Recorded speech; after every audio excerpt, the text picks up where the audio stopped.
Tuloy na tuloy ang tambalan nina Janine Gutierrez at Jericho Rosales sa isang serye ng Dreamscape Entertainment Unit ng ABS-CBN Studios.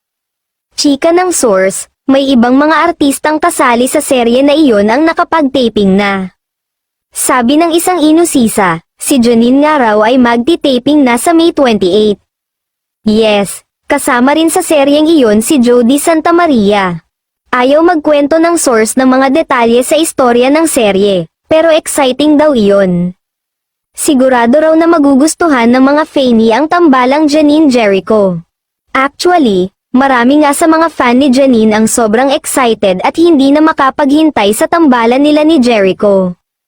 Kung sa bagay, halos ilang taon ding namahinga si Jericho. At malamang ay hindi niya halos nakakasalubong o nakakasama si Janine at first time yun na sakaling makatrabaho niya ang magandang aktres, at dahil doon, ang daming humiling na bigyan agad ng project ang dalawa, feeling nga nila, bagay na bagay sa dalawa ang role na mala Barbie at Ken, well, dahil may Kim Cho naman si Paolo Avellino ngayon, at solo career muna si Janine, kaya ang dami talagang nakaisip na pagsamahin sila.